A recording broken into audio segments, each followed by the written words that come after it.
സംസ്ഥാന bamboo mission എല്ലാ വർഷവും സെലക്റ്റഡ് ആയിട്ടുള്ള ട്രെയിനേഴ്സിനെ എടുത്തിട്ട് നമ്മൾ ആർട്ടിസാൻസിനെ എടുത്തിട്ട് national institute of design Bangalore വഴി പുതിയ പുതിയ പ്രോഡക്റ്റ്സ് ഉണ്ടാക്കാനായിട്ട് അവരെ നമ്മൾ ട്രെയിനിങ് കൊടുക്കുന്നുണ്ട്.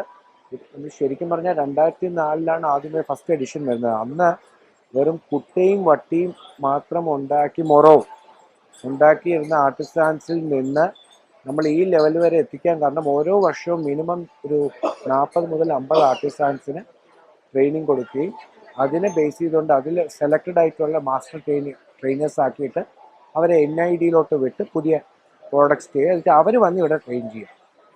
അങ്ങനെയാണ് നമ്മൾ ഇത്ര ഡൈവേഴ്സിഫിക്കേഷൻ വന്നത്. പിന്നെ മറ്റു സംസ്ഥാനങ്ങളിൽ നിന്ന് വരാൻ കാരണം ഒരു ക്രോസ് ലേണിങ്ങിന് വേണ്ടിയാണ്.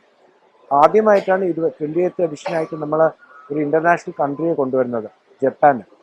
ഇപ്പോൾ പണ്ടൊക്കെ നമ്മൾ ഒരു 2010 കണ്ട നോർത്ത് ഈസ്റ്റേൺ പ്രോഡക്ട്സിനായിരുന്നു ഏറ്റവും കൂടുതൽ സെയിലും ഡൈവേഴ്സിഫൈഡ് പ്രോഡക്ട്സും അവർക്കായിരുന്നു. പക്ഷേ ഇപ്പോൾ അവർ നമ്മളെ കണ്ട് പഠിക്കുക. കൊച്ചി പർച്ചേസിംഗ് പവർ കൂടുതലായതുകൊണ്ട് നല്ല റെസ്പോൺസാണ്. നമ്മൾ ഒരു പ്രാവശ്യം കോഴിക്കോട് നടത്തി നോക്കി, ഇത്ര റെസ്പോൺസ് കിട്ടിയില്ല. അതുകൊണ്ടാണ് നമ്മൾ കൊച്ചിയിൽ തന്നെ കണ്ടു. ഈ 20th എഡിഷനായി, അതിൽ ഒരു എഡിഷൻ നടന്നത് കോഴിക്കോടാണ്.